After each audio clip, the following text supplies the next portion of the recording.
નમસ્કાર વિદ્યાર્થી મિત્રો, good morning. Sahajanand global school વતી આજના વિડીયોમાં આપ સૌનું હાર્દિક સ્વાગત છે. આજે આપણે ધોરણ 6 વિષય સામાજિક વિજ્ઞાન, જેમાં એકમ 7 કે જેનું નામ છે ગુપ્તયુગ અને અન્ય શાસકો. તો વિદ્યાર્થીઓ, આ પાઠમાં આપણે ગુપ્તયુગના જે સમ્રાટો છે અને તે સમયની જે શાસન વ્યવસ્થા છે તથા તે સમયની રાજકીય પરિસ્થિતિ કેવી હતી, આર્થિક પરિસ્થિતિ કેવી હતી, તેમજ સામાજિક પરિસ્થિતિ કેવી હતી તેના વિશે આપણે જાણવાનું છે. બીજું કે ભારતના જે ગુપ્ત સમયના જે ભવ્ય ભૂતકાળનું વર્ણન આમાં આપેલું છે. બીજું તો કે હર્ષવર્ધન અને પુલકેશી બીજાના સમયની વાત કરવામાં આવી છે. તો તે સમયે ભારતની રાજકીય, આર્થિક અને સામાજિક પરિસ્થિતિને આપણને સમજવાની છે. અહીંયા જે મહત્ત્વના જે રાજ્યો છે તથા રાજવંશોના નોંધપાત્ર યોગદાનની યાદીની માહિતી આપણે આ પાઠમાં મેળવવાની છે. તો વિદ્યાર્થી મિત્રો, આપણે અહીં પાઠની શરૂઆત કરીએ તો કે ઈસુની 3જી સદીની વાત છે. આપણે ઈસવીસનની વાત કરી હતી વિદ્યાર્થી મિત્રો આગળ. ચાલો ઇતિહાસ જાણીએ. બરાબર, એમાં પ્રથમ પાઠમાં આપણે જોયું હતું કે ઈસવીસન અને ઈસવીસન પૂર્વે. તો અહીંયા ઈસુની વાત કરવામાં તો કે ઈસુની સદીમાં મગધમાં પ્રભાવશાળી ગુપ્ત વંશની સત્તા સ્થપાઈ. એટલે કે ઈસુની 3જી સદીમાં મગધમાં પ્રભાવશાળી એક ગુપ્ત વંશની સ્થાપના થઈ અને ગુપ્ત વંશની સ્થાપના થતાં ગુપ્ત વંશે ભારતમાં રાજકીય એકતા, શાંતિ અને સુરક્ષા સ્થાપી. એટલે કે સાથે સાથે તેણે ભારત દેશમાં એક રાજકીય એકતા, શાંતિ અને સુરક્ષાની સ્થાપના કરી. તેનાથી અપૂર્વ સમૃદ્ધિ આવી. એટલે કે સાથે શાંતિ, સુરક્ષા, એકતા તો આવી, પરંતુ તેની સાથે સાથે પ્રજામાં અપૂર્વ સમૃદ્ધિ આવી. એટલે કે પ્રજા એ આર્થિક રીતે પગભર બની. તેથી ગુપ્ત યુગને ભારતનો સુવર્ણ યુગ કહેવામાં આવે છે. તો જે ગુપ્ત યુગ છે અને ભારતનું શું કહેવામાં આવે છે તો કે સુવર્ણ યુગ કહેવામાં આવે છે. તો અહીંયા વિદ્યાર્થી મિત્રો આપણે વાત કરીએ કે પ્રશ્નમાં પણ પૂછાઈ શકે છે કે ગુપ્ત યુગને ભારતીય સંસ્કૃતિનો સુવર્ણયુગ શા માટે કહેવામાં આવે છે, અથવા તો કારણ આપો. ગુપ્ત યુગ સાંસ્કૃતિક રીતે ભારતનો સુવર્ણયુગ હતો. તો વિદ્યાર્થીઓને એના ઉત્તરમાં તમે આટલું લખી શકો છો કે ગુપ્ત યુગમાં રાજકીય એકતા, શાંતિ અને સલામતી સ્થપાઈ હતી. વેપાર અને ઉદ્યોગોનો વિકાસ થયો હતો. લોકો સુખી અને સમૃદ્ધ હતા. આ યુગમાં સંસ્કૃત સાહિત્યના સમર્થ સાહિત્યકારો તેમજ વૈજ્ઞાનિકો અને ગણિતશાસ્ત્રીઓ થયા હતા. લલિત કલાના ક્ષેત્રે અભૂતપૂર્વ વિકાસ થયો હતો અને અનેક વૈજ્ઞાનિક શોધો આ યુગમાં થઈ હતી. ભારતમાં આ સમયે મંદિર સ્થાપત્યોની શરૂઆત થઈ હતી. આમ ગુપ્ત યુગમાં દરેક ક્ષેત્રે અસાધારણ વિકાસ થયો હતો. તેથી એ યુગને ભારતીય સંસ્કૃતિનો સુવર્ણયુગ કહેવામાં આવે છે. આગળ સુવર્ણયુગ એટલે સમગ્ર પ્રજાની સર્વોત્કૃષ્ટ પ્રગતિ, આબાદી.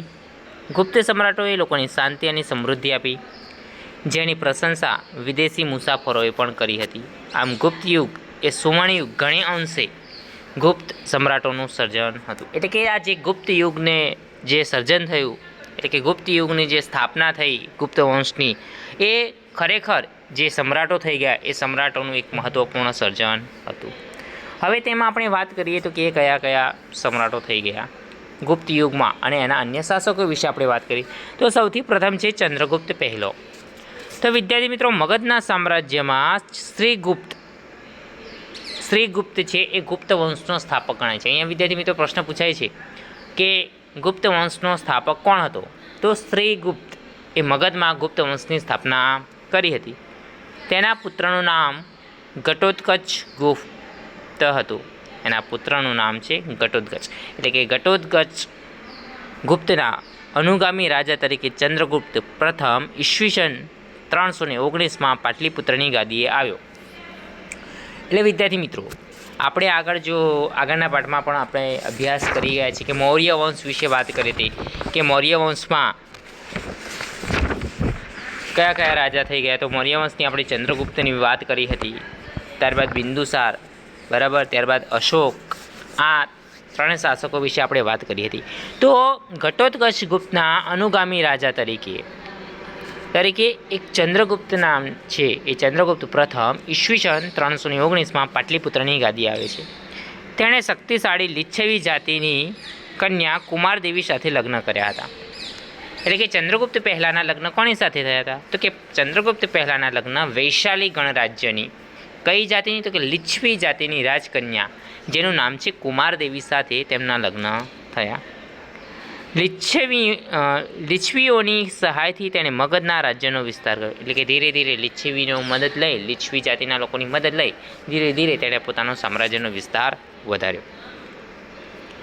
તેણે મગધની પાસેના પ્રયાગરાજ એટલે કે હાલનું અલ્હાબાદ, સાકેત એટલે કે અયોધ્યા જીતી લઈ અને મગધનો વિસ્તાર વધાર્યો. એટલે કે લિચ્છવીઓની મદદથી ચંદ્રગુપ્તે પ્રથમ તો પ્રયાગરાજને, ત્યારબાદ સાકેત પર વિજય મેળવી અને મગધ રાજ્યનો વિસ્તાર વધાર્યો હતો. મહારાજને બદલે મહારાજાધિરાજ જેવું ગૌરવ પદ બિરુદ ધારણ કર્યું હતું. તો આ ચંદ્રગુપ્ત પહેલાંએ શું તો કે એણે મહારાજને બદલે મહારાજાધિરાજ નામનું બિરુદ પ્રાપ્ત કર્યું, જેવું તેણે પોતાની સત્તા અને પ્રતિષ્ઠાની પ્રતીતિ કરાવવા સોનાના સિક્કા બહાર પાડાવ્યા હતા. એટલે આજે ચંદ્રગુપ્ત પહેલો છે એ પોતાની પ્રતિષ્ઠાને વધારવા, પોતાની પ્રતીતિ કરાવવા, સંસારમાં, વિશ્વમાં કે દેશમાં ને પોતાના રાજ્યમાં પોતાની પ્રતિષ્ઠા સ્થાપિત કરવા માટે તેણે સોનાના સિક્કા બહાર પાડાવ્યા. તેનો રાજ્યાભિષેક થયો ત્યારથી તેણે ગુપ્ત સંવંત શરૂ કરાયો. એટલે કે આમ ખરેખર ચંદ્રગુપ્ત પ્રથમ એ ગુપ્ત સંવંતનો પ્રવર્તક હતો. કેમ? તો વિદ્યાર્થી મિત્રો, અહીંયા એનો રાજ્યાભિષેક થયો એટલે કે રાજાનું બિરુદ ધારણ થયું, રાજગાદી પર બેઠો, ત્યારથી તેણે ગુપ્ત સંવંતની શરૂઆત કરી. સૌરાષ્ટ્રના વલ્લભી રાજ્યના શાસકોએ પણ આ ગુપ્ત સંવંતનો સ્વીકાર કર્યો હતો. ગુપ્ત સંવંતના આરંભના કારણે હિંદના ઇતિહાસમાં કાળગણના અને કાળક્રમ અનુસાર ઐતિહાસિક બનાવોની ગોઠવણ શક્ય બની. એટલે જે ગુપ્ત સંવંતની શરૂઆત થઈ અને ગુપ્ત સંવંતના આરંભને કારણે આપણા હિન્દ દેશમાં, હિન્દના ઇતિહાસમાં કાળગણના એટલે કે સમયગણના અને સમયનો ક્રમ અનુસાર જે ઐતિહાસિક બનાવો બન્યા, એ ઐતિહાસિક બનાવો બન્યા એની ગોઠવણી મોટાભાગે શક્ય બની અને એ પ્રમાણે જે ઐતિહાસિક બનાવો બન્યા હતા એની ગોઠવણી કરવામાં આવતી હતી. તો સૌરાષ્ટ્રના વલ્લભી રાજ્યના શાસકોએ પણ ગુપ્ત સંવંતનો સ્વીકાર કર્યો હતો. આગળ બીજા રાજા છે સમ્રાટ સમૃદ્ધગુપ્ત. તો કે ચંદ્રગુપ્ત પ્રથમ પછી તેનો પ્રતાપી પુત્ર સમૃદ્ધગુપ્ત ગાદી આવે. જો વિદ્યાર્થી એની યાદ રાખ, પહેલાં પિતા છે પછી એનો પુત્ર આવે છે. તો પહેલાં કોણ હતું? તો કે ચંદ્રગુપ્ત પ્રથમ. ત્યારબાદ કોણ આવ્યું? તો તેનો પુત્ર સમ્રાટ સમૃદ્ધગુપ્ત. તો કે સમૃદ્ધગુપ્તના સમયની માહિતી એ પ્રયાગરાજના સ્તંભલેખ એટલે કે પ્રયાગ પ્રશસ્તિ અને તેના સિક્કાઓમાંથી મળે છે. તો આ રાજાની માહિતી આપણને ક્યાંથી મળી? તો કે પ્રયાગરાજ એટલે કે અલ્હાબાદ, હાલનું અલ્હાબાદ, ત્યાંનો જે સ્તંભલેખ મળી આવ્યો છે, જેને આપણે પ્રયાગ અથવા પ્રશસ્તિ કહીએ છીએ, અને ત્યાંના જે સિક્કાઓ મળી આવ્યા છે એ સિક્કાઓ પરથી તેની મોટાભાગની માહિતી આપણને પ્રાપ્ત થાય છે. આ પ્રશસ્તિ રાજ કવિ હરિશેણે રચી છે. અને જે આ જે સ્તંભલેખની જે રચના, જે પ્રશસ્તિ લખી છે એ કોણે? તો કે જે રાજના કવિ હતા જેનું નામ છે હરિશેન, એણે રચના કરી હતી. તેમાં સમ્રાટ સમૃદ્ધગુપ્તના દિગ્વિજયો અને સાંસ્કૃતિક સિદ્ધિઓનું વર્ણન કર્યું છે. તો તેણે ઝડપી જે વિજયો મેળવ્યા એ વિજયોનું અને તેણે જે સાંસ્કૃતિક ક્ષેત્રે જે સિદ્ધિઓ પ્રાપ્ત કરી હતી એ સિદ્ધિઓ વિશેની વર્ણન તેમાં જોવા મળે છે. તેણે ખૂબ જ ઓછા સમયમાં ઉત્તર ભારતમાં મોટાભાગના રાજ્યોમાંથી માંડીને અફઘાનિસ્તાન કુષાણ શાસનતંત્ર સુધી તેની વિજય યાત્રા કરી હતી. તો વિદ્યાર્થી મિત્રો, આ સમૃદ્ધગુપ્તે એક થોડા જ સમયમાં, ખૂબ ઓછા સમયમાં ઉત્તર ભારતથી લઈ અને મોટાભાગના રાજ્યોથી લઈને અફઘાનિસ્તાનના કુષાણ સુધી પોતાનું શાસનતંત્રનો ફેલાવો કર્યો હતો અને તેણે પોતાની વિજય યાત્રા ત્યાં સુધી કરી હતી. તો ત્યારબાદ આગળ જોઈએ તો વિદ્યાર્થી મિત્રો, તેણે આ રાજાઓને હરાવીને તેમના રાજ્યો ખાલસા કરવાને બદલે તેઓને ખંડિયા રાજાઓ તરીકે ડહાપણપૂર્વક પુનઃસ્થાપિત કર્યા. એટલે કે વિદ્યાર્થી મિત્રો, આ રાજાઓને શું, તેણે વિજય તો મેળવ્યો, પણ વિજય મેળવ્યા બાદ તેણે આ રાજ્યને ખાલસા કરવાને બદલે એટલે કે ખાલી ન કર્યા.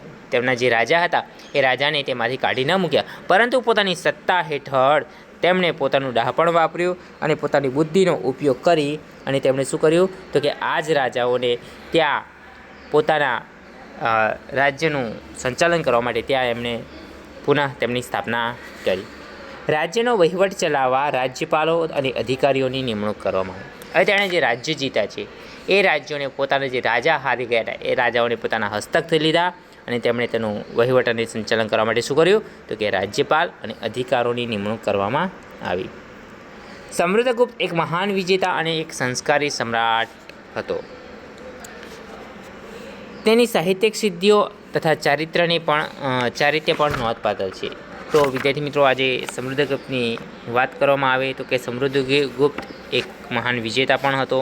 બીજું તો કે એક સંસ્કારી સમ્રાટ પણ હતો, સંગીતનો પ્રેમી પણ હતો અને જોડે જોડે તેણે સાહિત્યિક સિદ્ધિઓ પણ પ્રાપ્ત કરી છે. હવે આગળ જોઈશું તો કે તેણે અનેક કાવ્યોની રચના કરી અને કવિરાજનો બિરુદ મેળવ્યો હતો. તો આ સમૃદ્ધગુપ્ત એ પોતે કવિરાજનું બિરુદ પ્રાપ્ત કરે છે. કમનસીબે તેનું આજે પણ એક પણ કાવ્ય મળતું નથી. એક સિક્કામાં સમૃદ્ધગુપ્તને વીણા વગાડતો દર્શાવવામાં આવે છે કે જે તેનો સંગીત પ્રેમ દર્શાવે છે. એટલે કે વિદ્યાર્થી મિત્રો, અહીંયા એનું જે લખ્યું તો છે બરાબર કે તેણે કવિરાજનું બિરુદ પણ મળ્યું છે, પરંતુ એક પણ કાવ્ય એનું પ્રાપ્ત થયું નથી.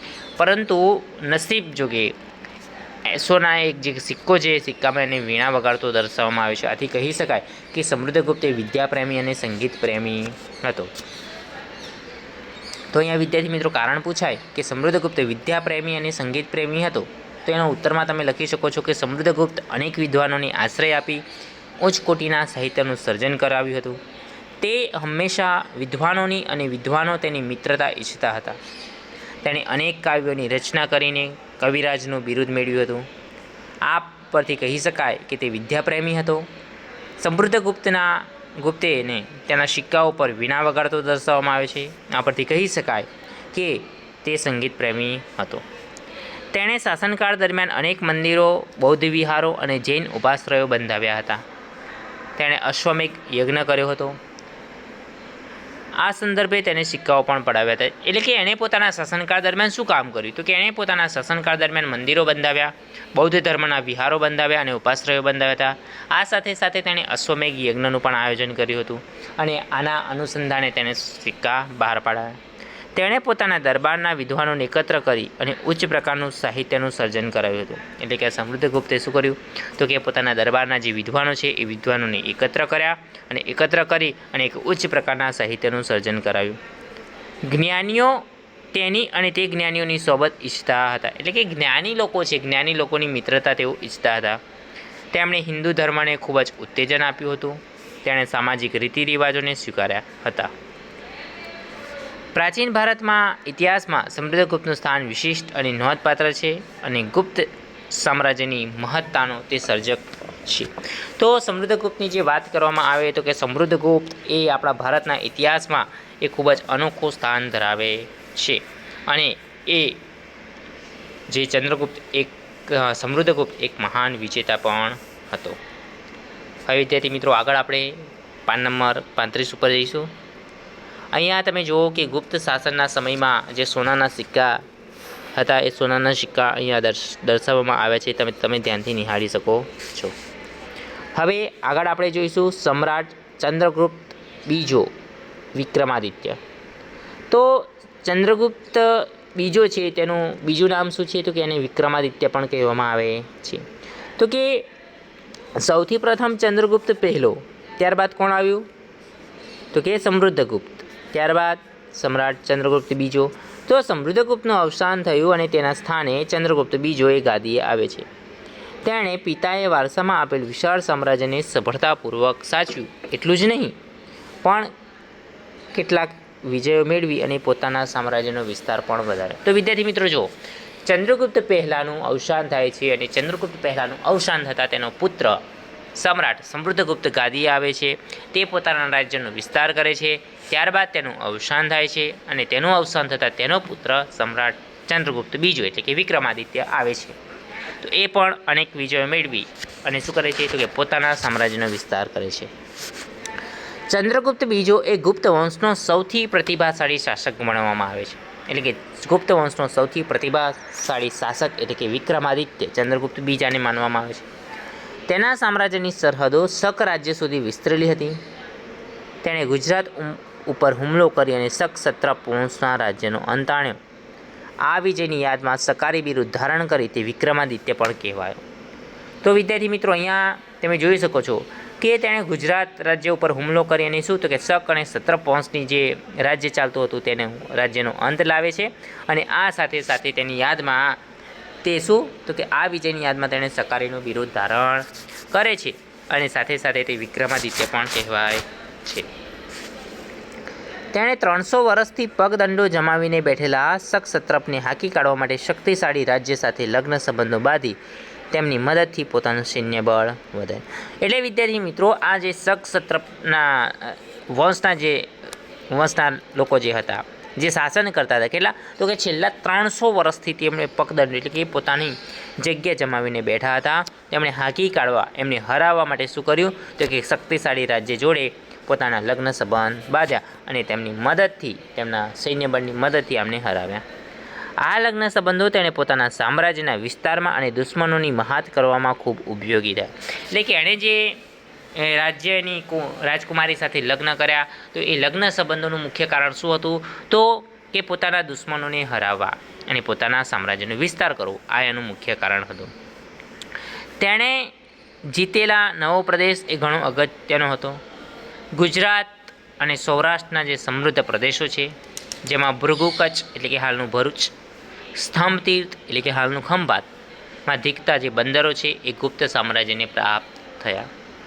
પરિણામે રાજ્યનો દરિયાઈ વેપાર ખૂબ વધ્યો અને ગુપ્ત રાજાઓએ અખૂટ સંપત્તિના માલિક બન્યા. અહીંયા વિદ્યાર્થી મિત્રો, ઐતિહાસિક કારણ પૂછાય કે ગુપ્ત રાજાઓ અઢળક સંપત્તિના માલિક બન્યા હતા. શા માટે? તો એના ઉત્તરમાં તમે લખી શકો છો કે ગુપ્ત શાસનમાં ભારતમાં શાસનની સ્થિરતા હતી. દરિયા કિનારે ધીકતા બંદરોનો વિકાસ થયો હતો. પરિણામે વિશ્વના દેશો સાથે દરિયાઈ વેપાર ખૂબ વધ્યો હતો. દેશમાં સાહસિક વેપારીઓને કારણે રાષ્ટ્રીય અને આંતરરાષ્ટ્રીય વેપારમાં સારી એવી કમાણી થતી હતી. દેશમાં ખેતીના પુષ્કળ પ્રમાણમાં પાક થયા હતા અને આ બધી જ બાબતોના કારણે ગુપ્ત શાસનમાં રાજ્યનો ખજાનો ભરાયેલો રહેતો હતો. પરિણામે ગુપ્ત રાજાઓ એ અઢળક સંપત્તિના માલિક બન્યા હતા. અહીંયા ગુપ્ત શાસિત ભારતનો નકશો અહીંયા આપવામાં આવ્યો છે. વિદ્યાર્થી મિત્રો, તમે જોઈ શકો છો કે અહીંયા જે સિંધુની વાત કરવામાં આવી છે, ત્યારબાદ મરુ, વૈશાલી, નર્મદા, પાટલીપુત્ર, ગંગા નદી છે, આ બાજુ હિમાલય છે, અરબ સાગર છે ને બંગાળ. તો કે અહીંયા જે ગુપ્ત વંશનું જે શાસન હતું તે શાસન ક્યાં ક્યાં ચાલતું હતું, કઈ તેનો અહીંયા નકશો આપવામાં આવ્યો છે. તો આ નકશાનો તમારે ધ્યાનથી અભ્યાસ કરવાનો છે. અહીંયા જે નકશો છે એમાં તમે ગુપ્ત સમયના જે નગરો પણ દર્શાવવાના રહેશે. હવે આગળ પાના નંબર 36 ઉપર આપણે અભ્યાસ કરીશું. તો કે ચંદ્રગુપ્ત બીજાની જ અહીંયા વાત ચાલી રહી છે કે ચંદ્રગુપ્ત તૃતીયના સમયમાં આવેલા ચીની યાત્રાળુ ફાહિયાને ગુપ્ત રાજ્ય વહીવટના અને ગુપ્ત સામ્રાજ્યની સમૃદ્ધિના ખૂબ જ વખાણ કર્યા. એટલે કે જે વિદેશી યાત્રાળુ કે જેનું નામ છે ચીની યાત્રાળુ, જેનું નામ છે ફાહિયાન, કે જે ગુપ્ત વંશનું જે શાસન ચાલતું હતું એટલે કે ચંદ્રગુપ્ત બીજાના સમયમાં તે આપણા દેશમાં ત્યાં સમયમાં આવ્યો હતો. તેણે પોતાના જે લેખો છે એ લેખોમાં ગુપ્ત સામ્રાજ્યની જે સમૃદ્ધિ છે તેના ખૂબ જ વખાણ કર્યા છે. ચંદ્રગુપ્ત બીજો એ વૈષ્ણવ ધર્મી હોવા છતાં અન્ય ધર્મો પ્રત્યે ખૂબ આદરભાવ ધરાવતો હતો. તો વિદ્યાર્થી મિત્રો, આ ચંદ્રગુપ્ત જે બીજો છે એ કયા તો કે વૈષ્ણવ ધર્મ અપનાવતો હોવા છતાં તેણે બીજા બધા ધર્મોનો પણ આદર કર્યો હતો. તેનો સેનાપતિ આમ્રકારદેવ બૌદ્ધ ધર્મી અને રાજ્યતંત્રી વર્ષેન એ શૈવ ધર્મી હતા. એટલે કે પોતાનો સેનાપતિ જે બૌદ્ધ ધર્મ પાળતો હતો અને રાજ્યમંત્રી શૈવ ધર્મ પાળતા હતા. રાજધાની પાટલીપુત્રમાં પણ અનેક બૌદ્ધ મઠો આવેલા છે. આપણે આગળ વાત કરી હતી વિદ્યાર્થી મિત્રો, મગધની વાત કરી હતી કે છેલ્લે અશોક જે કલિંગનું યુદ્ધ થયું અને કલિંગના યુદ્ધ બાદ તેનું હૃદય પરિવર્તન થાય છે અને તે આખરે શું તો કે બૌદ્ધ ધર્મનો અપનાવી લે છે. તો પાટલીપુત્રમાં અનેક બૌદ્ધ મઠો પણ આવેલા છે. ચંદ્રગુપ્ત તૃતીયના શાસનકાળ દરમિયાન મેળવેલી સાંસ્કૃતિક સિદ્ધિઓને કારણે જ ગુપ્ત યુગ સુવર્ણયુગ બની શક્યો. તો ગુપ્ત યુગને સુવર્ણયુગ શા માટે કહેવામાં આવે છે તેની આપણે વાત કરી, પણ શા કારણે? તો કે ચંદ્રગુપ્ત તેના જે શાસનકાળ દરમિયાન તેણે જે સિદ્ધિઓ પ્રાપ્ત કરી, જે સાંસ્કૃતિક સિદ્ધિઓ મેળવી, એ સિદ્ધિઓના કારણે આજે જે ગુપ્ત યુગને સુવર્ણયુગ તરીકે ગણવામાં આવે છે. તે વિદ્વાનો અને કવિઓનો આશ્રયદાતા હતો. જે આ ચંદ્રગુપ્ત દ્વિતીય એ જે વિવિધ મોટા મોટા વિદ્વાનો છે અને જે કવિઓ છે એનો આશ્રયદાતા હતો, એટલે કે એમને ખૂબ જ આશ્રય આપતો હતો. ત્યારબાદ સંસ્કૃત ભાષાના મહાન કવિ અને નાટ્ય લેખક એવા કાલિદાસ તેમના રાજકવિ હતી. તો જો ચંદ્રગુપ્ત દ્વિતીયના જે રાજકવિ તરીકે કોણ, તો કે કાલિદાસ હતા. તો કાલિદાસ એ સંસ્કૃત ભાષાના એક મહાન સાહિત્યકાર, મહાન કવિ હતા. તેમણે અનેક નાટકોની પણ રચના કરી છે. આગળ બીજા છે ધન્વંતરી, તેઓ રાજવેદ હતા. ત્યારબાદ વૈજ્ઞાનિક વરાહમિહિર, વૈતાલ ભટ્ટ, અમરકોશના રચિતા અમરસિંહ જેવા રત્નોથી તેનો રાજ દરબાર શોભાવતા હતા. તો જે આ વિક્રમાદિત્યના રાજ્યમાં, ચંદ્રગુપ્ત બીજાના રાજ્યમાં કાલિદાસ તો હતા, પણ કાલિદાસ એ રાજ્ય કવિ હતા. અને તેના સિવાય જે રાજવેદ, તો કે ધન્વંતરી, વૈજ્ઞાનિક કોણ હતા, તો કે વરાહમિહિર, ત્યારબાદ વૈતાલ ભટ્ટ, પછી અમરકોશના જે રચિતા અમરસિંહ જેવા રત્નોથી તેમનો રાજ દરબાર શોભતો હતો. તેના સમયમાં શિલ્પ, સ્થાપત્ય અને ચિત્રકલાનો ખૂબ જ સુંદર એવો વિકાસ થયો હતો. અજંતાના ઘણા કલા મંડપો તેના સમયમાં તૈયાર થયા છે. તેણે રાજધાની પાટલીપુત્રમાં અનેક મઠો અને બૌદ્ધ મઠો બંધાવ્યા છે. દિલ્હી પાસેનો મહરોલી લોહસ્તંભ તેના સમયમાં સ્થપાયો હતો, જેને સદીઓ સુધી તાપ અને વરસાદ રહેવા છતાં કાટ લાગતો નથી. તો અહીંયા વિદ્યાર્થી મિત્રો મહેરોલીમાં જે લોહસ્તંભ બંધાવ્યો હતો ચંદ્રગુપ્ત દ્વિતીયએ, કે જે સદીઓ સુધી આજે પણ તેને તાપ અને વરસાદ હોવા છતાં તેને કાટ લાગ્યો નથી. આગળ તેણે પાટલીપુત્ર ઉપરાંત ઉજ્જૈનને બીજી રાજધાની બનાવી. એટલે કે પોતાની રાજધાની પાટલીપુત્ર તો હતી, પરંતુ બીજી રાજધાની ઉજ્જૈન બનાવી. અને તેણે રાજ્યને જુદા જુદા વહીવટી એકમોમાં વહેંચી અને સુવ્યવસ્થિત વહીવટ ચલાવ્યો હતો. એટલે કે તેણે જે પોતાનું રાજ્ય છે એ રાજ્યની જુદા જુદા વહીવટી એકમોની વહેંચણી કરી અને એને એક સુવ્યવસ્થિત એક વહીવટ ચલાવ્યો. લગભગ ઈસવીસન 414ના અરસામાં મહાન સમ્રાટ ચંદ્રગુપ્ત એટલે કે વિક્રમાદિત્યનું અવસાન થયું. અહીંયા એ પણ કહી શકાય છે કે ચંદ્રગુપ્ત બીજો એટલે કે વિક્રમાદિત્ય પરાક્રમી અને વિદ્યાપ્રેમી હતો. તેના વિશે પણ આપણે અહીંયા વાત કરી છે. હવે આગળ ગુપ્ત સામ્રાજ્યનો અંત. તો વિદ્યાર્થી મિત્રો ગુપ્ત સામ્રાજ્યની વાત કરીએ, એમાં ચંદ્રગુપ્ત સૌપ્રથમ તો આપણે જે રાજાની વાત કરી, તો સૌપ્રથમ ખરેખર શ્રીગુપ્તે મગધમાં ગુપ્ત વંશની સ્થાપના કરી હતી. અને ત્યારબાદ ઘટોત્કચના અનુગામી તરીકે ત્યારબાદ કોણ આવ્યું, તો કે ચંદ્રગુપ્ત પ્રથમ આવ્યો. ચંદ્રગુપ્ત પ્રથમના અવસાન બાદ સમૃદ્ધગુપ્ત આવ્યો, અને સમૃદ્ધગુપ્તના અવસાન બાદ ચંદ્રગુપ્ત દ્વિતીય એટલે કે વિક્રમાદિત્ય આવ્યો. અને ત્યારબાદ ગુપ્ત સામ્રાજ્યનો અંત, તો કે ચંદ્રગુપ્ત બીજાના અવસાન પછી તેનો પ્રતાપી પુત્ર કુમારગુપ્ત પહેલો ગાદીએ આવ્યો હતો. તો ચંદ્રગુપ્ત બીજો એટલે કે વિક્રમાદિત્યનું અવસાન થાય છે. અને વિક્રમાદિત્યનું અવસાન થતાં કુમારગુપ્ત જે છે એ કુમારગુપ્ત એ પહેલો એ ગાદીએ આવે છે. તેના સમયમાં નાલંદાની પ્રસિદ્ધ બૌદ્ધ વિદ્યાપીઠ અને અજંતાની કેટલીક ગુફાઓ તેના સમયમાં તૈયાર થઈ. વિદ્યાર્થી મિત્રો અજંતા ઇલોરાની જે ગુફાઓ છે, ગુફાઓ જોવા જેવી છે. તમે ત્યાં જજો અને તે જોજો કે બૌદ્ધ ધર્મની જે ગુફાઓ, અજંતાની જે ગુફાઓ આવેલી છે. ત્યારબાદ નાલંદા વિદ્યાપીઠ એ પણ ખૂબ જ પ્રાચીન વિદ્યાપીઠ છે, કે જે આ કુમારગુપ્ત પહેલો જ્યારે ગાદીએ આવ્યો, તો કુમારગુપ્ત પહેલાંને ગાદીએ આવ્યો અને તેના સમયમાં આ નાલંદાની પ્રસિદ્ધ બૌદ્ધ વિદ્યાપીઠ અને અજંતાની જે ગુફાઓ છે તે સમયમાં તૈયાર થઈ હતી. કુમારગુપ્ત પહેલાં પછી તેનો વીર પુત્ર સ્કંદગુપ્ત ગાદી પર બેઠો. સ્કંદગુપ્ત પછીના નિર્બળ શાસકો જનુની અને શક્તિશાળી હુણોના આક્રમણ ખાડી શક્યા નહીં.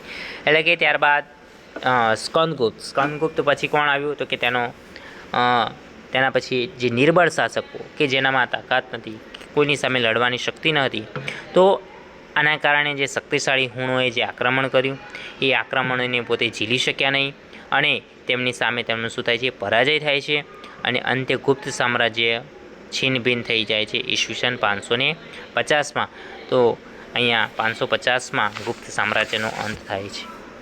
હવે વિદ્યાર્થી મિત્રો ગુપ્ત સામ્રાજ્યની વાત કરીએ, તો કે ગુપ્ત સામ્રાજ્યમાં શાસન વ્યવસ્થા કેવી હતી. તો વિદ્યાર્થી મિત્રો ગુપ્ત સામ્રાજ્યની જે શાસન વ્યવસ્થાની વાત કરવામાં આવે તો ગુપ્ત યુગમાં શાસનતંત્ર વિશે આપણને અભિલેખો, સ્મૃતિઓ અને પુરાણોમાંથી માહિતી પ્રાપ્ત થાય છે.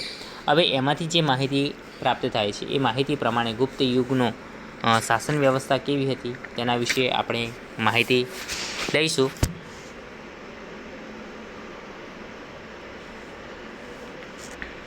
તો તે પ્રમાણે શાસનતંત્ર એ 3 ભાગમાં વહેંચાયેલું હતું. કેન્દ્રીય, પ્રાંતીય અને સ્થાનિક એમ 3 ભાગમાં શાસનનું વહેંચણી કરી હતી. ગુપ્ત શાસનતંત્રમાં સમ્રાટ એ વહીવટી તંત્રના કેન્દ્ર સ્થાને હતા. તેઓ મહારાજાધિરાજ, પરમ, ભાગવત જેવા બિરુદો ધરાવતા હતા.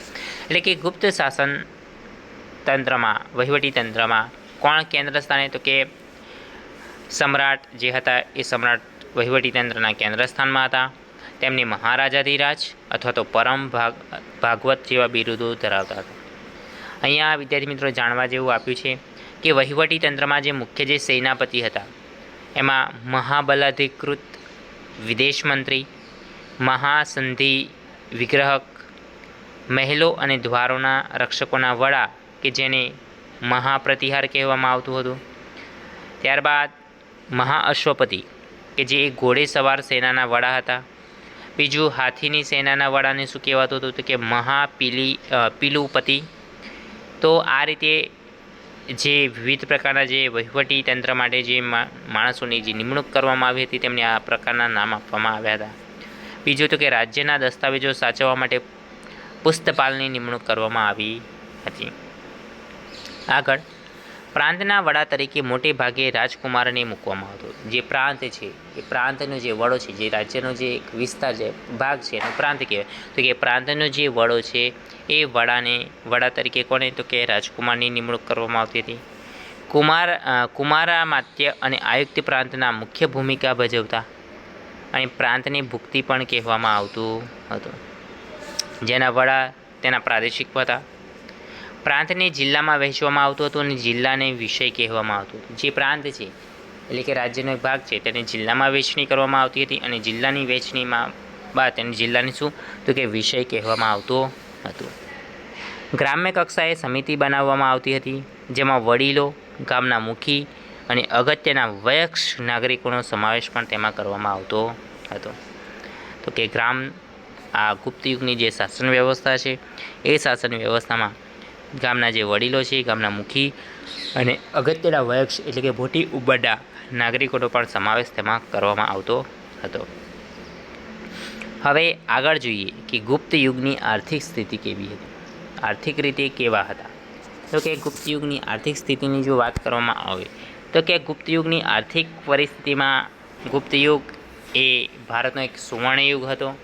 ભારતનો સુવર્ણયુગ માનવામાં આવે છે. કેમ? તો કે તેમાં ખેતી, આંતરિક વેપાર અને આંતરરાષ્ટ્રીય વેપાર તે સમયમાં ખૂબ જ વિકાસ પામ્યો હતો. વિશિષ્ટ ખેત પદ્ધતિઓમાં વાર્ષિક, ત્રિવાર્ષિક અને પંચવાર્ષિક ખેત પદ્ધતિઓ જોવા મળે છે.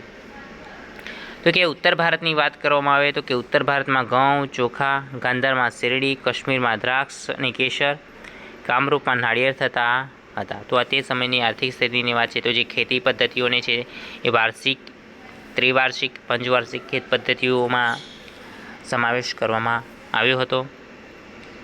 ત્યારબાદ બંગાળમાં પુષ્કળ પ્રમાણમાં ચોખા થતા હતા. ગુજરાત અને સિંધમાં કપાસનો પાક અને બંગાળમાં રેશમનું ઉત્પાદન થતું હતું. દક્ષિણ ભારતમાં મરી મસાલા, રેશમ અને કપાસનો વેપાર વિકસ્યા હતા. તો વિદ્યાર્થી મિત્રો આ જે છે એ ઉત્પાદન છે કે આ ઉત્પાદન થતું હતું અને તેના કારણે ગુપ્ત યુગ એટલે કે ગુપ્ત યુગની આર્થિક સ્થિતિ એ સારી રીતે પગભર બની શક્યા હતા અને ખૂબ જ સારી હતી. બીજું તો કે રાજા એ કુલ ઉત્પાદનનો જે 6થો ભાગ કર તરીકે લેતા હતા. એટલે કે જે રાજા છે એ કર વસૂલતા હતા. તો કે જે ઉત્પાદન થાય છે એ ઉત્પાદનનો જે 6થો ભાગ છે એ 6થો ભાગ આપણને રાજ્યમાં કર તરીકે આપવામાં આવવાનું હતું. બ્રાહ્મણો અને મંદિરોની ભૂમિદાનમાં આપવામાં આવતી હતી. એટલે કે જે બ્રાહ્મણો છે એ બ્રાહ્મણોને અને મંદિરો માટે ભૂમિદાન આપવામાં પણ આવતું હતું. આંતરરાષ્ટ્રીય વેપાર એ ગુપ્ત યુગની એક વિશેષતા હતી. એટલે કે આંતરરાષ્ટ્રીય વેપાર પણ કરવામાં આવતો હતો. એટલે કે પોતાના રાજ્યમાંથી બીજા રાજ્યમાં, પોતાના દેશમાંથી બીજા દેશમાં જે વેપારની ખૂબ જ સારી એવી સુવિધા હતી. ભારતથી સ્થળમાર્ગ અને મધ્ય એશિયા થઈને યુરોપ સુધી સુતરાઉ કાપડ, રેશમી કાપડ અને મસાલાની નિકાસ થતી. એટલે કે આ આંતરરાષ્ટ્રીય, એટલે કે પોતાના દેશમાંથી બીજા દેશમાં, એટલે કે મધ્ય એશિયાની વાત થઈને ત્યાંથી લઈને યુરોપ સુધી આપણું સુતરાઉ કાપડ, રેશમી કાપડ અને મસાલા મોકલવામાં આવતા હતા. ખંભાત, ભરૂચ, સોપારા અને તામ્રલિપ્તિ જેવા આંતરરાષ્ટ્રીય બંદરોના માધ્યમથી વિશ્વના પૂર્વ અને પશ્ચિમ ભાગમાં સુતરાઉ કાપડ, રેશમી કાપડ, મસાલા, તેજાના ઇમારતી લાકડાનો નિકાસ થતી. જ્યારે સોનું, ચાંદી અને અન્ય ચીજોની આયાત, એટલે કે આપણે ગુપ્ત યુગના સમયમાં કઈ કઈ વસ્તુઓની આયાત થતી હતી, બરાબર. તો વિદ્યાર્થી મિત્રો, આપણા દેશમાં સોનું, ચાંદી એવી વસ્તુઓની આયાત કરવામાં આવતી હતી અને આપણા અહીંયાથી તો કે સુતરાઉ કાપડ, રેશમી કાપડ, મસાલા, તેજાના ઇમારતી લાકડાનો નિકાસ કરવામાં આવતી હતી. તો આ રીતે આંતરરાષ્ટ્રીય વેપાર વધ્યો હતો. આગળ ધાર્મિક સ્થિતિ કેવી હતી? તો કે તે સમયની ધાર્મિક સ્થિતિની વાત કરવામાં આવે તો કે ગુપ્ત યુગમાં હિન્દુ ધર્મ અને સંસ્કૃતિ એ પૂર્ણ કળાએ ખીલેલા જોવા મળે છે. એટલે કે હિન્દુ ધર્મને ખૂબ જ માન હતું, સન્માન હતું અને હિન્દુ ધર્મ અપનાવતા હતા અને હિન્દુ ધર્મની જે સંસ્કૃતિ એ પૂર્ણ કળાએ ખીલેલી છે. ગુપ્ત સમ્રાટો વૈષ્ણવ ધર્મને રાજ્ય ધર્મનો દરજ્જો આપ્યો અને પરિણામે વિષ્ણુ એ તેમના અવતારોમાં શ્રીરામ અને શ્રી કૃષ્ણ આ સમયના મહદ અંશે પૂજાતા. તો તે સમયે વૈષ્ણવ ધર્મને રાજ્ય ધર્મનો દરજ્જો આપવામાં આવ્યો હતો. પરિણામે વિષ્ણુ ભગવાન છે અને વિષ્ણુ ભગવાનના જે અવતારો છે જેમાં શ્રીરામ અને શ્રી કૃષ્ણ એ સમયમાં તેમની પૂજા થતી હતી. લક્ષ્મી દેવી તરીકે બહુ જ ખ્યાત હતા, એટલે કે લક્ષ્મીજીની પણ તે સમયમાં પૂજા થતી હતી. આ જ સમયમાં રામાયણ અને મહાભારત તેમજ પુરાણોનું પુનઃસંકલન થયું, જેમાં શ્રીમદ ભગવદ્ ગીતા આ સમયે ખૂબ જ મહત્ત્વપૂર્ણ ગ્રંથ બન્યો હતો. ગુપ્ત યુગની જે વાત કરવામાં આવે છે તો કે તે સમયમાં વિષ્ણુ ભગવાન, શ્રીરામ અને શ્રી કૃષ્ણની પૂજા થતી હતી. સાથે સાથે લક્ષ્મી દેવીની પણ પૂજા થતી હતી અને એ સમયમાં રામાયણ, મહાભારત તેમજ પુરાણોનું પુનઃસંકલન થયું અને શ્રીમદ ભગવદ્ ગીતા આ સમયે ખૂબ જ મહત્ત્વપૂર્ણ ગ્રંથ હતો. વૈષ્ણવ ધર્મની વાત કરવામાં આવે તો કે વૈષ્ણવ ધર્મની જેમ શૈવ ધર્મ પણ ગુપ્ત કાળમાં જ વિકાસ પામ્યો હતો. દક્ષિણ ભારતની વાત કરવામાં આવે તો દક્ષિણ ભારતના જે શૈવ સંતો છે એ નયનાર કહેવાતા હતા, જ્યારે વૈષ્ણવ સંતોને અલવાર કહેવાતા હતા. મહિષાસુર મર્દની, જેને દુર્ગા માતા કહેવામાં આવે છે, કે નવદુર્ગાની પૂજા પણ તે સમયમાં પ્રચલિત થઈ હતી. સૂર્ય અને કાર્તિકેયની પૂજા પણ તે સમયમાં પ્રચલિત હતી. આમ ગુપ્ત યુગમાં બૌદ્ધ ધર્મ અને જૈન ધર્મનો પણ વિકાસ થયો અને સમૃદ્ધગુપ્ત એ બૌદ્ધ ધર્મનો સંરક્ષક હતો અને બૌદ્ધ ધર્મના મહાયાન અને હિનયાન પંથ પણ તે સમયમાં વિકાસ પામ્યા હતા. તો આમ ગુપ્ત યુગમાં હિન્દુ ધર્મની સાથે સાથે બૌદ્ધ ધર્મનો અને જૈન ધર્મનો પણ વિકાસ થયો હતો અને દરેક પોતાનો ધર્મને માન આપતા હતા. હવે ગુપ્ત યુગની સાંસ્કૃતિક સ્થિતિ કેવી હતી? તો કે સાંસ્કૃતિક સ્થિતિની વાત કરવામાં આવે તો કે ગુપ્ત યુગમાં સાંસ્કૃતિક રીતે ભારતનો સુવર્ણયુગ હતો અને આ યુગમાં અનેક નવી ભાષાઓ ઉત્પન્ન થઈ હતી. કાલિદાસ, સ્કંદ, સ્વામી હરીસ્વામી, રાણી વિજયા તથા આર્યસુર આ સમયના મહાન સાહિત્યકારો થઈ ગયા હતા. તો તે સમયમાં વાત કરવામાં આવે તો કે સાંસ્કૃતિક ક્ષેત્રે તેમનું ખૂબ જ સારું એવું પ્રદાન રહ્યું છે અને તેમણે રાજ્યમાં બધા જ ધર્મોના વિકાસ માટે સ્વતંત્ર વાતાવરણ પર ઊભું કર્યું હતું. જેમાં જે સાહિત્યકારો થઈ ગયા, જેમાં કાલિદાસ, સ્કંદ સ્વામી, હરીસ્વામી અને રાણી વિજયા તથા આર્યસુર આ સમયના મહત્ત્વના સાહિત્યકારો હતા અને આ સર્વશ્રેષ્ઠ કોણ? તો કે કાલિદાસની માનવામાં આવે છે. કાલિદાસ એ ભારતના શેક્સપિયર તરીકે પણ ઓળખવામાં આવે છે. તેમણે ભારતીય મહાકાવ્યોની કથાવસ્તુને લઈને અભિજ્ઞાન શાકુંતલમ, રઘુવંશમ અને મેઘદૂત જેવા મહાકાવ્યોની પણ રચના કરી હતી. એટલે કે કાલિદાસ એ ચંદ્રગુપ્ત દૈત્યના રાજદરબારના રાજકવિ હતા કે જેઓ સંસ્કૃત ભાષામાં ખૂબ જ ઉત્તમ કાવ્યોની અને નાટકોની રચના કરી છે, જેમાં અભિજ્ઞાન શાકુંતલમ, રઘુવંશ, મેઘદૂત જેવા તેમના મહાકાવ્યો છે. ગુપ્ત યુગ એ મંદિર સ્થાપત્યોની રચનાનો પણ યુગ ગણવામાં આવે છે. ગુજરાતમાં ગોપ, નચના કોઠારનું પાર્વતી મંદિર અને ઝાંસીનું મંદિર એ ભારતના સૌપ્રથમ ઈંટેરી મંદિરો છે. એટલે કે સૌપ્રથમ ઈંટોમાંથી બનાવવામાં આવેલા મંદિરો કયા કયા છે? તો કે ગુપ્ત યુગમાં જે વાત કરવામાં તો કે ગુજરાતમાં ગોપનું મંદિર, નચના કોઠારનું પાર્વતી મંદિર અને ઝાંસીનું મંદિર એ ભારતના સૌપ્રથમ ઈંટેરી મંદિરો માનવામાં આવે છે. ગુપ્ત યુગ આ દ્રષ્ટિએ મંદિર સ્થાપત્યની શરૂઆત દર્શાવે છે. તો મંદિર સ્થાપનની સૌપ્રથમ શરૂઆત ક્યારથી થઈ? તો ગુપ્ત યુગથી માનવામાં આવે છે. ત્યારબાદ દુર્ગા, બુદ્ધ, કૃષ્ણ અને શિવની મૂર્તિઓ પણ આ કાળે મોટા પ્રમાણમાં બની છે એવું માનવામાં આવે છે. એટલે કે ગુપ્ત યુગમાં સાથે સાથે સાંસ્કૃતિક ક્ષેત્રે પણ સારી એવી પ્રગતિ થઈ હશે એવું માનવામાં આવે છે. ત્યારબાદ વૈજ્ઞાનિક સિદ્ધિની વાત કરવામાં આવે તો કે વૈજ્ઞાનિક ક્ષેત્રે શું સિદ્ધિઓ પ્રાપ્ત કરી? તો કે ગુપ્ત યુગ દરમિયાન મહાન વૈજ્ઞાનિકો અને ગણિત શાસ્ત્રીઓ પણ થઈ ગયા, કે જેમાં વાત કરવામાં આવે તો કે આર્યભટ્ટની વાત કરવામાં આવી છે અને વરાહમિહિર. તો કે આર્યભટ્ટ અને વરાહમિહિર એ સમયના મહાન હતા, જેમાં આર્યભટ્ટ એ ગણિત શાસ્ત્રીય હતા, કે જેમાં આર્યભટ્ટે શૂન્ય અને દશાંશની પદ્ધતિની શોધ કરી હતી. શૂન્ય છે તો કશું મહત્ત્વ છે, બરાબર, શૂન્ય વગર મહત્ત્વ નથી. તો આ શૂન્યની શોધ આર્યભટ્ટે કરી હતી. સાથે સાથે ગણિતમાં તમે જોશો દશાંશ પદ્ધતિ, તો દશાંશ પદ્ધતિની શોધ પણ તેમણે કરી હતી. વરાહમિહિરની વાત કરવામાં આવે તો કે તેમણે બૃહદ સંહિતા નામનો ખગોળશાસ્ત્રને લગતો એક મહત્ત્વપૂર્ણ ગ્રંથ લખ્યો હતો, જે આજે પણ ખૂબ જ પ્રખ્યાત છે. ત્યારબાદ વાઘભટ્ટની વાત કરવામાં આવે તો કે તેમણે આયુર્વેદ ક્ષેત્રે અષ્ટાંગહૃદય સંહિતા નામનો ગ્રંથ લખ્યો હતો. આ કાળે મનુષ્ય અને પ્રાણીઓ માટે વૈદક શાસ્ત્ર વિકસ્યું હતું. એ સમયે જે તેમણે આયુર્વેદનો જે ગ્રંથ લખ્યો એમાં મનુષ્ય અને પ્રાણીઓ માટે જે વૈદક શાસ્ત્રનો તે સમયમાં વિકાસ થયો. હાથી ઘોડાની દવાઓ પણ તે સમયમાં શોધાઈ હતી. આમ રસાયણશાસ્ત્રનો પણ ખાસ્સો વિકાસ થયો હતો. તેનું સર્વશ્રેષ્ઠ ઉદાહરણ આજે પણ છે કે દિલ્હી પાસે આવેલો મહેરૌલીનો લોહ સ્તંભ છે, જેને હજુ સુધી કાટ લાગ્યો નથી. વિદ્યાર્થી મિત્રો, આપણા ઘરે કોઈ લોખંડ હોય અને લોખંડને થોડા સમય રાખવામાં આવે તો થોડા સમય પછી શું થાય છે? તો તેમાં કાટ આવી જતો હોય છે. પરંતુ જે આ જે સ્તંભ છે એ સ્તંભ આજે પણ હજારો વર્ષો થયા છતાં આજે પણ તેને કાટ લાગ્યો નથી. તો વિદ્યાર્થી મિત્રો, આના પાછળનું કારણ શું છે? તો એના પાછળના જે કારણો છે આપણે અહીંયા જોયા છે. તો કે આજે પણ ત્યાં તેનું આજે રસાયણશાસ્ત્રની જે શોધ થઈ હતી, આયુર્વેદ વૈદિક શાસ્ત્રની જે શોધ થઈ હતી, તે તેનું ઉત્તમ પરિણામ અહીંયા આપણે જોઈ શકીએ છીએ. હવે આગળ આવે છે કે સમ્રાટ હર્ષવર્ધન. તો સમ્રાટ હર્ષવર્ધનની આપણે વાત કરીશું.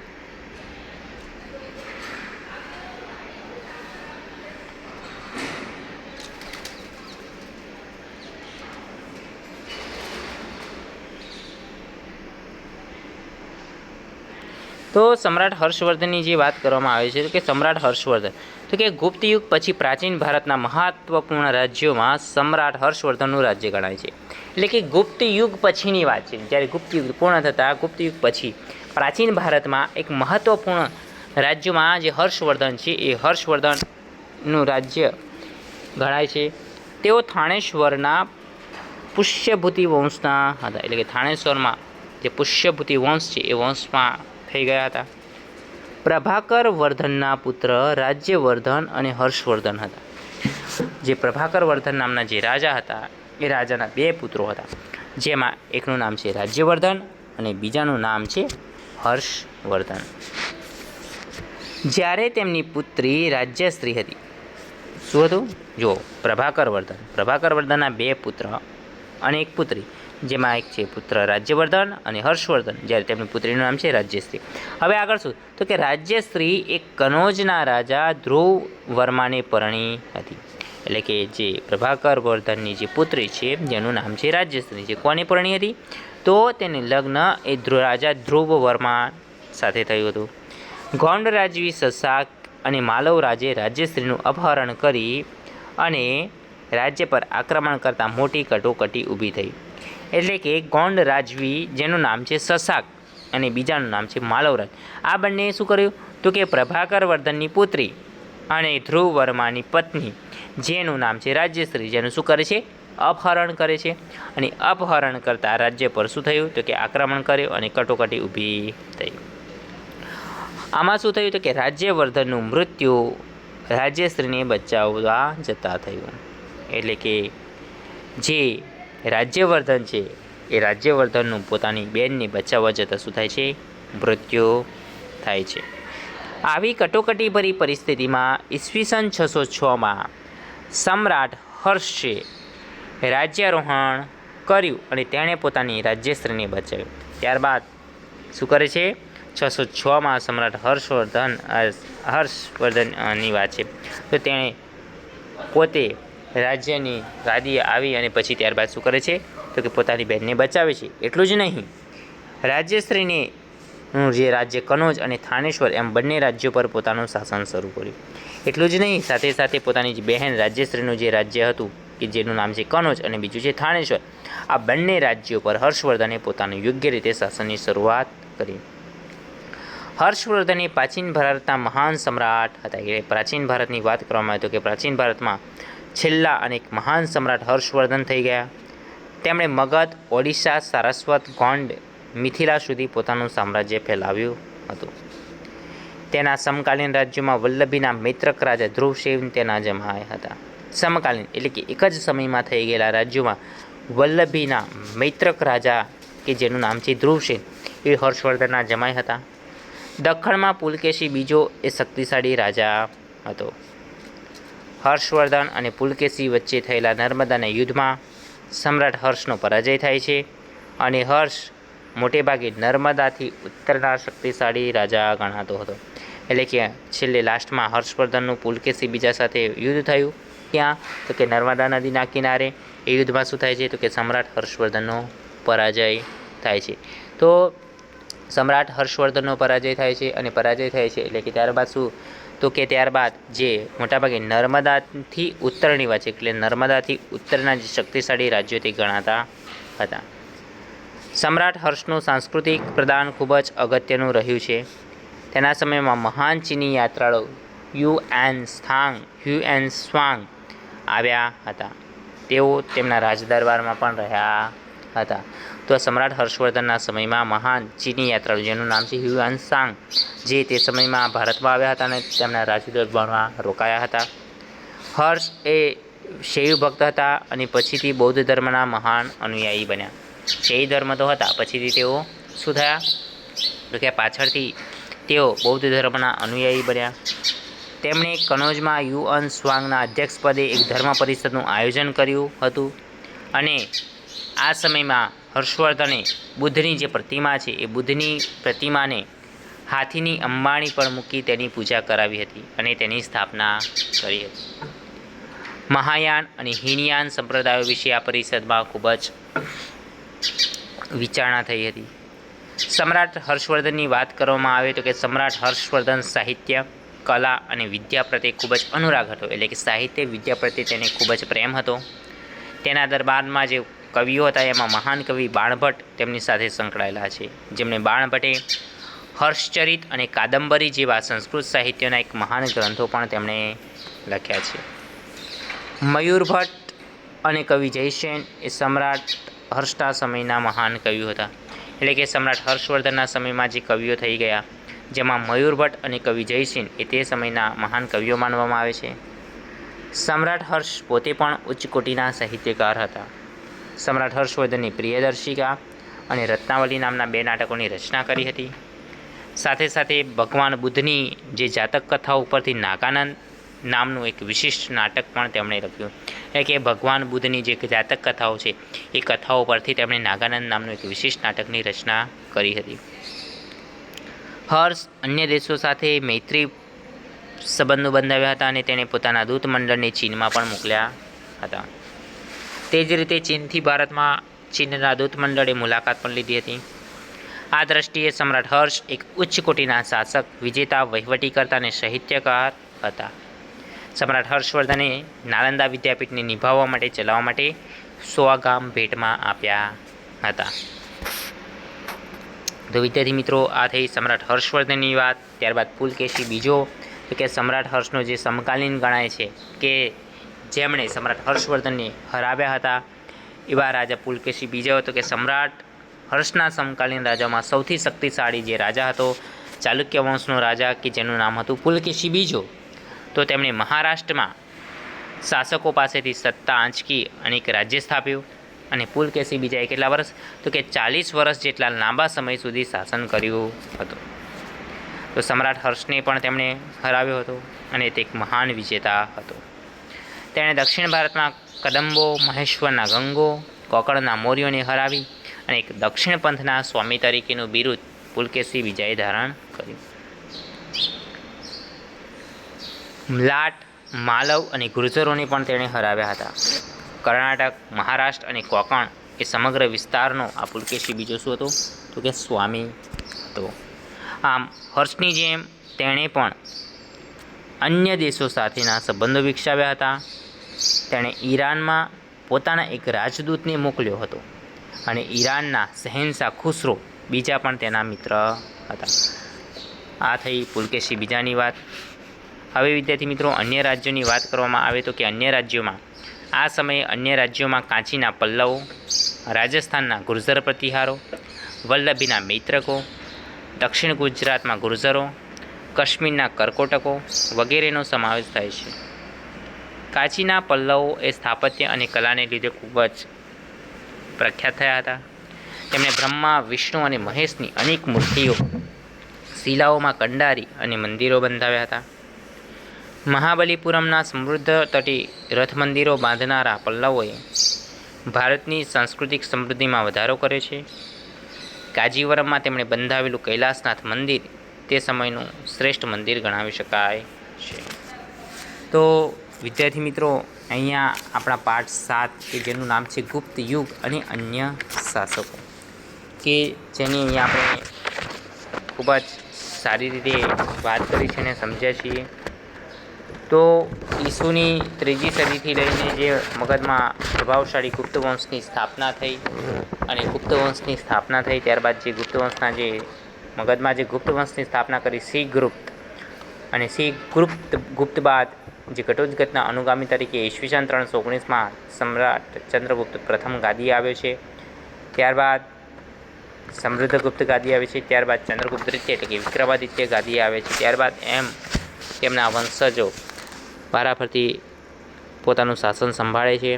તો આ રીતે આપણે અહીંયા આ એકમ 7માં ગુપ્તયુગ અને અન્ય શાસકો વિશેનો અભ્યાસ કર્યો છે. હવે આપણે પાઠમાં આપેલા સ્વાધ્યાયના જે પ્રશ્નો છે એ પ્રશ્નો વિશે ચર્ચા કરી લઈએ.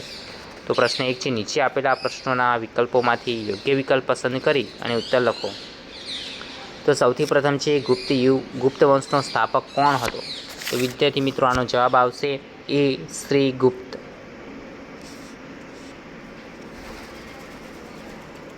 બીજું છે, સિક્કામાં કયા રાજાને વીણા વગાડતો દર્શાવવામાં આવ્યો છે? તો વિદ્યાર્થી મિત્રો, એનો પણ જવાબ આવશે એ સમૃદ્ધગુપ્તને. ત્રીજું છે, દિલ્હી ખાતે લોહ સ્તંભનું નિર્માણ કોના સમયમાં થયું હતું? તો વિદ્યાર્થી મિત્રો, આનો જવાબ છે એ ચંદ્રગુપ્ત બીજો. આગળ છે, કુમારગુપ્તના સમયમાં કઈ વિદ્યાપીઠની સ્થાપના થઈ હતી? તો વિદ્યાર્થી મિત્રો, જવાબ આવશે બી નાલંદા વિદ્યાપીઠ. અહીંયા પ્રશ્નોના જવાબ છે કે ટૂંકમાં ઉત્તર આપો. કયા સમ્રાટના સમયમાં ગુપ્ત યુગ સુવર્ણયુગ તરીકે ઓળખાયો? તો ઉત્તર છે ચંદ્રગુપ્ત બીજાના સમયમાં ગુપ્ત યુગ સુવર્ણયુગ તરીકે ઓળખાયો. બીજું છે, હર્ષચરિતમના લેખક કોણ હતા? તો વિદ્યાર્થી મિત્રો, હર્ષચરિતમના લેખક સમ્રાટ હર્ષવર્ધનના મહાન કવિ બાણભટ્ટ હતા. આગળ છે, અ વિભાગની વિગતોને બ વિભાગની વિગતો સાથે યોગ્ય રીતે જોડી ઉત્તર આપો. તો વિદ્યાર્થી મિત્રો, અહીંયા આપણે જોડીશું મુખ્ય સેનાપતિ. તો મુખ્ય સેનાપતિને શું કયા નામે ઓળખતા હતા? તો કે મુખ્ય સેનાપતિને આવશે મહાબલાધિકૃત એટલે કે સી આવશે. બીજું છે જિલ્લો, તો કે જિલ્લાને તો કે વિષય તરીકે ઓળખાતો હતો. પછી કરમાં આવશે બી ઉત્પાદનનો છઠ્ઠો ભાગ. બાણભટ્ટ, તો બાણભટ્ટે શાની રચના કરી? તો કે અષ્ટાંગ હૃદય. અને ઈરાનના શહેનશાહ તો ખુસરો. તો વિદ્યાર્થી મિત્રો, આ રીતે અહીંયા સ્વાધ્યાયના પ્રશ્નોના ઉત્તર પણ તમારે તમારી નોટબુકમાં લખવાના રહેશે. બીજું તો વિદ્યાર્થી મિત્રો, આ જે એકમ છે એ એકમ આપણે અત્યારે અભ્યાસ કર્યો છે, બરાબર. સાથે સાથે તમારે પાઠ્યપુસ્તકમાંથી પણ આ એકમને ધ્યાનપૂર્વક વાંચવાનો છે કે જેથી તમને જલ્દીથી સમજ પડે. પાઠ્યપુસ્તક જો તમે વાંચશો નહીં તો તમને એકમમાં સમજ પડશે નહીં. તો વિદ્યાર્થી મિત્રો, એક વખત નિયમનો વિનંતી છે કે વિડીયો તો જોવો છો, સાથે સાથે તમારે પાઠ્યપુસ્તકનો અભ્યાસ કરવાનો છે અને પાઠ્યપુસ્તકમાંથી બને તેટલા ટૂંકા પ્રશ્નો તૈયાર કરવાનો પ્રયત્ન કરવાનો છે. બરાબર. તો વિદ્યાર્થી મિત્રો, અહીંયા આ જે વિડીયોને તમારે ધ્યાનપૂર્વક સાંભળવાનો છે અને સમજવાનો છે, અને ના સમજ પડે તો તમે કંઈ પણ પૂછી શકો છો. ઓકે. બીજું કે અહીંયા આપણે એકમ 7 ગુપ્ત યુગ અને અન્ય શાસકો પાઠ અહીંયા આપણે સંપૂર્ણપણે અહીંયા પૂર્ણ કરીએ છીએ. દરેક વિદ્યાર્થી મિત્રોને જય હિન્દ, જય ભારત.